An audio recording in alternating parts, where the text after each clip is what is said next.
Buenas noches, bienvenidos a la nave del misterio. Son alrededor de 16, 13, el número de la maldición más 3. 16 sonidos que la boca humana es capaz de pronunciar sin que la lengua o los labios entren en contacto. Esta noche hablaremos de este tema muy delicado, poco conocido, o mejor dicho, reconocido por el mundo científico, pero sin embargo existe, nos rodea. Esta noche, amigos, hablaremos de la pronunciación de los sonidos vocálicos del francés e intentaremos responder a una sola pregunta.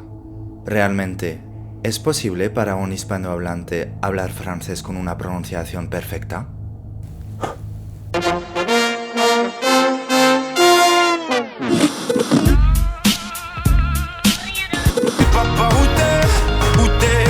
T'as voulu voir Paris, on a vu Paris. Ça commence avec toi.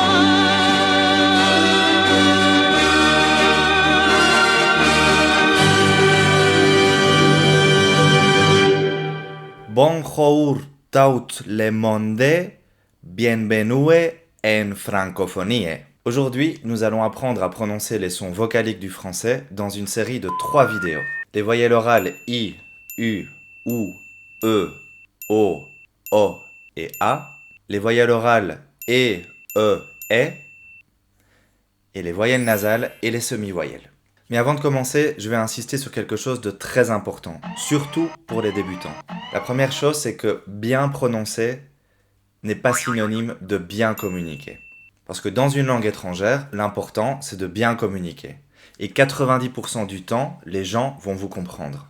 Si quelqu'un ne vous comprend pas, c'est qu'il ne fait pas d'effort, qu'il est de mauvaise foi, ou alors que vous faites vraiment une grosse erreur. Dans la plupart des cas, les 2 premières raisons sont souvent celles qui compliquent la communication.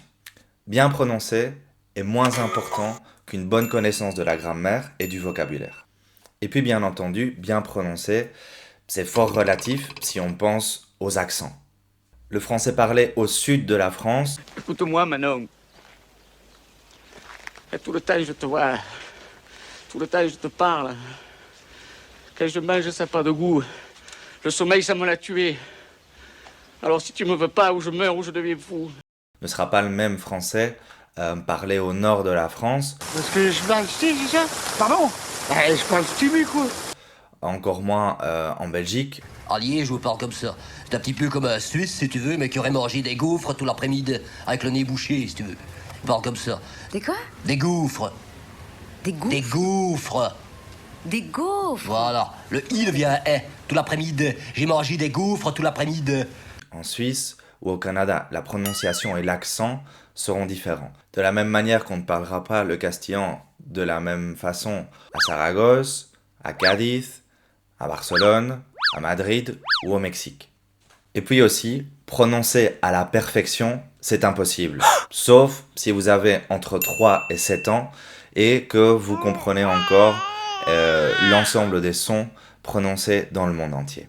How many languages do you speak? 8 languages. Wow. 8 languages. Yes. Le problème pour les hispanophones, c'est qu'il existe un certain nombre de sons prononcés en français qui n'existent pas en castillan. Et le but de cette vidéo, c'est de vous les faire imiter le mieux possible. Trêve d'introduction, passons en revue les sons vocaliques du français avec le degré d'ouverture de la bouche du plus fermé au plus ouvert.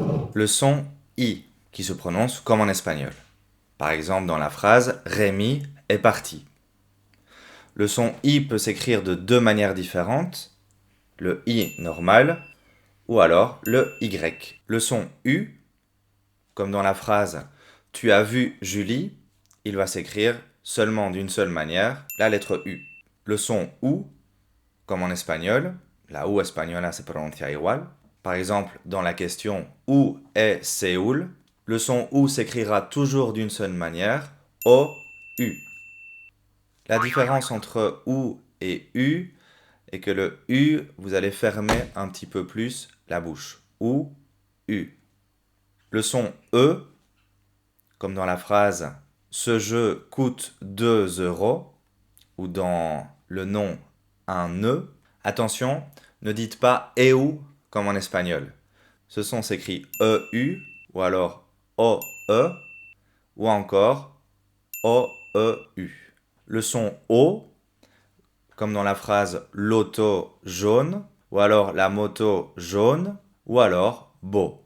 Le son O s'écrit la lettre O, l'ensemble des lettres A, U, ou encore E-A-U.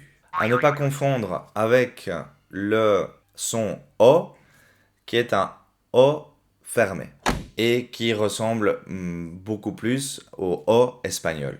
Par exemple, dans la phrase « le bol de Paul » ou alors « à la mode ». Ce son s'écrira O normal parfois ou alors AU dans certains cas. Ne vous inquiétez pas si vous n'arrivez pas à différencier le son O du son O. La plupart du temps, ce son ne se distingue pas à cause de l'accent de la personne francophone. Si vous vous trouvez dans le nord de la France ou en Belgique, la plupart du temps, le son O, nous le ferons plus fermé, O.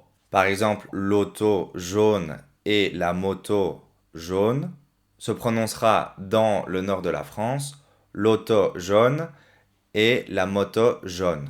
Une petite anecdote, mes voisins avaient un chien qui s'appelait Biscotte et il avait l'habitude de se mettre sur le dos, boca arriba, quand on lui disait « Biscotte sur le dos ». Quand mes voisins disaient au chien « Biscotte sur le dos », elle se mettait sur le dos. Mais quand moi, je lui disais la même chose, elle restait en me regardant. J'ai ensuite compris que si je lui disais « sur le dos », c'est alors qu'elle se mettait véritablement sur le dos. Pour quelle raison? Eh bien parce que le chien comprenait la différence entre O et O. Biscotte, sur le dos. Biscotte, sur le dos j'ai dit. Biscotte, sur le dos. Et enfin la lettre A, qu'on prononce comme en espagnol, comme dans la phrase « Anna habite au Canada ». Et ce son s'écrit avec la lettre A. Pour terminer, un petit résumé s'impose. Répétez après moi. I. Rémi est parti. U. Tu as vu Julie?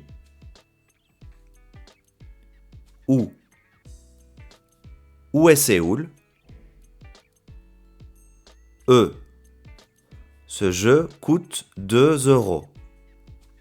Un nœud. O.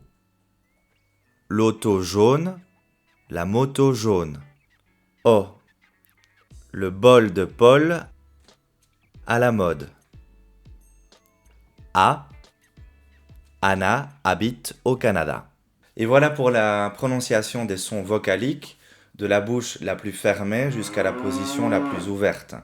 I, U, OU, E, O, O et A. Et on se retrouve dans la vidéo suivante pour la prononciation des sons E et E. Ah, y una cosa más. No os olvidéis de darle al me gusta a este vídeo o suscribiros a mi canal si queréis descubrir otros vídeos de este tipo para aprender a hablar francés como un nativo. Y también me podéis seguir en Instagram, @elprofedefrancés. ¡Chao!